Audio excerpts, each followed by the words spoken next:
Sejam muito bem-vindos a esta nossa aula magna. Hoje, a gente vai mergulhar fundo numa das maiores, se não a maior, mudança de paradigma histórico e cultural que a humanidade já presenciou.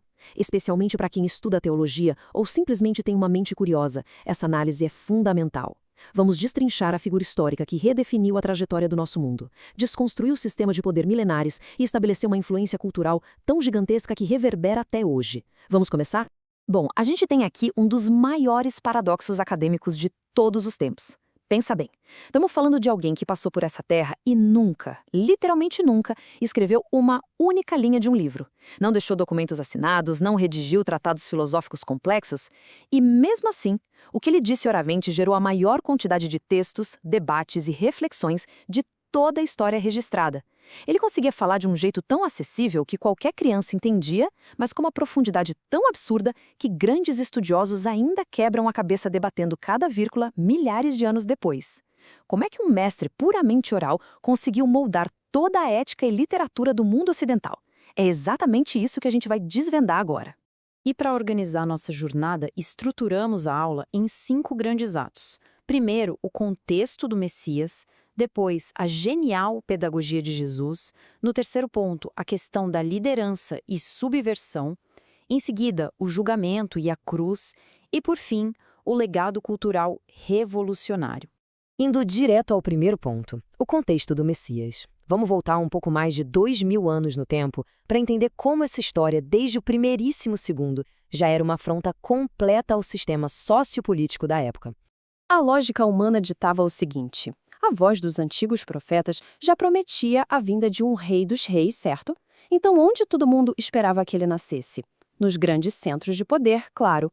O normal seria uma chegada pomposa no grandioso palácio do rei Herodes, em Jerusalém, bem no núcleo do establishment político.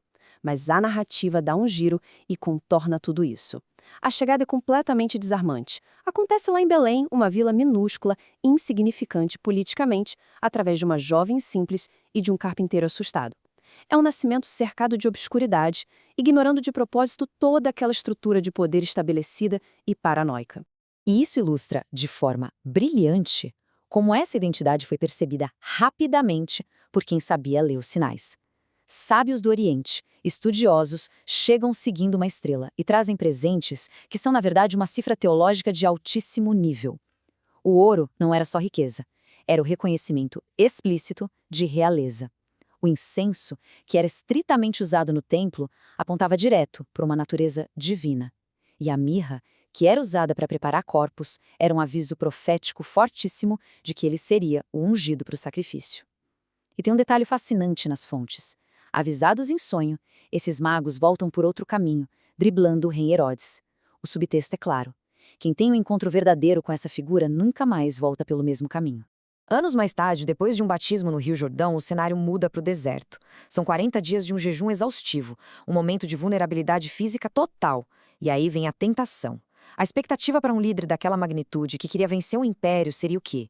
Levantar exércitos, usar força bruta, ou talvez fazer um show de milagres espalhafatosos. Mas não, as armas escolhidas ali não foram as armas mundanas. A vitória nesse embate cultural e espiritual veio puramente através de disciplina extrema, obediência e da verdade absoluta ancorada na palavra. E é com essa autoridade que chegamos ao nosso segundo ponto, a pedagogia de Jesus. Aos 30 anos de idade, ele leva todo esse alicerce ético a público. Olha, o método pedagógico aplicado aqui é digno de ser ensinado nas melhores universidades do mundo. Ao invés daqueles discursos densos, excludentes e chatos dos líderes religiosos da época, ele usava parábolas simples.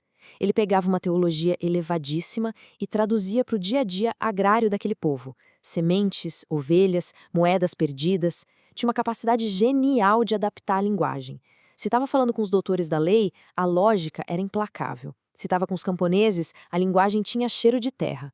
E o mais interessante, antes de ensinar ou curar, ele praticava a escutativa. Olhava nos olhos, ouvia a dor da pessoa. Era um resgate absoluto da dignidade no detalhe. E embora andar sobre as águas e multiplicar pães chame muita atenção, a análise das fontes mostra algo muito mais profundo. O maior milagre, o ato mais disruptivo dele, não foi quebrar as leis da física, foi quebrar as leis da exclusão social. Foi a inclusão radical. o foco na base da pirâmide, dar voz às mulheres, acolher os estrangeiros e sentar à mesa com quem a sociedade rotulava de pecadores. Isso abalou as estruturas sociais de um jeito sem volta. O que nos leva perfeitamente ao terceiro ato da nossa análise: liderança, serviço e subversão. Vamos ver como essa inclusão bateu de frente com os poderosos. Sociologicamente falando, a dinâmica de poder da antiguidade era muito básica. Reis e imperadores no topo, exigindo ser servidos pelas massas. Aí, de repente, o líder máximo pega uma bacia com água e uma toalha e começa a lavar os pés sujos dos próprios discípulos. Esse era um trabalho de escravo, algo que as pessoas consideradas importantes jamais fariam. Com um único gesto, ele vira o paradigma milenar de poder de cabeça para baixo. A lição fica muito clara. Liderança de verdade não é sobre dominar, é sobre servir. Só que subverter o sistema tem um preço.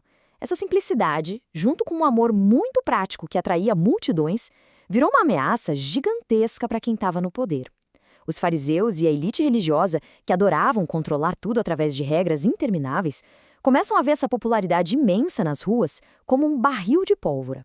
E esse atrito ideológico rapidamente se transforma em algo muito letal. E então, o número 30. 30 moedas de prata. Um número de arrepiar. O preço exato e friamente calculado para vender uma vida.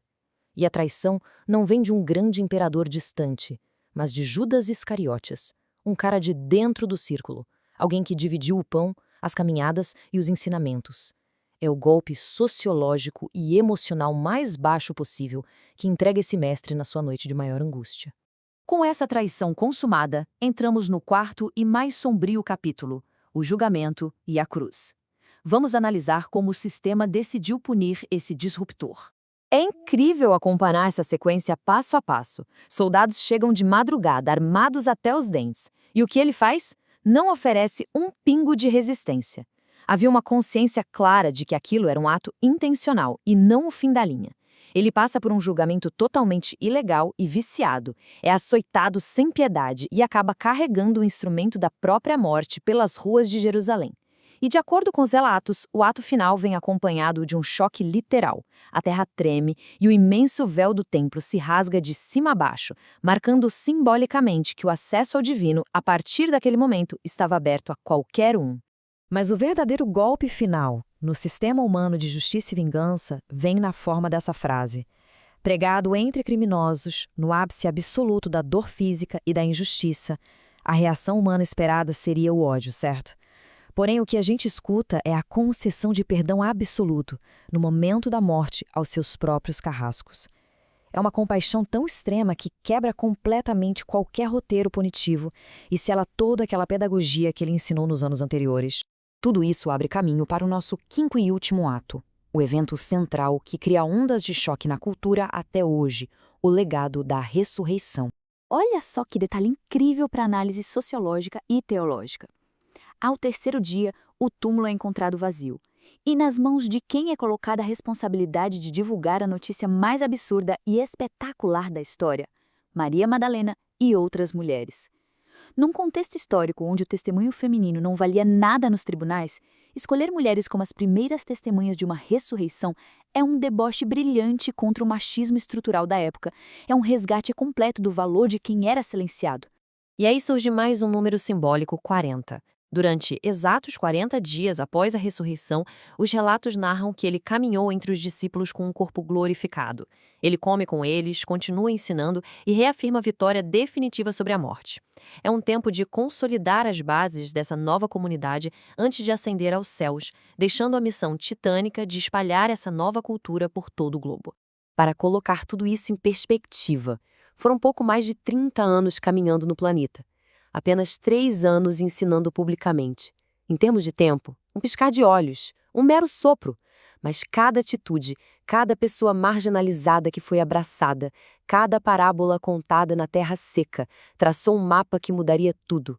Criou uma ponte indestrutível entre a nossa imperfeição humana e a perfeição divina. Tudo isso alicerçado numa ferramenta que a política da época jamais entenderia. O amor serviu. E assim a gente fecha essa nossa imersão de hoje. Fica muito claro que essa não é só uma história antiga. Ela fundou uma nova forma de viver, agir e influenciar a cultura ao redor do mundo. E eu deixo a todos nós esta pergunta profunda para continuarmos refletindo. Como a vida de um simples carpinteiro conseguiu, de fato, redefinir para sempre o sentido de existir? Muito obrigado por acompanharem essa aula, que esses insights continuem provocando ótimas discussões por aí. Até a nossa próxima jornada. Tchau, tchau.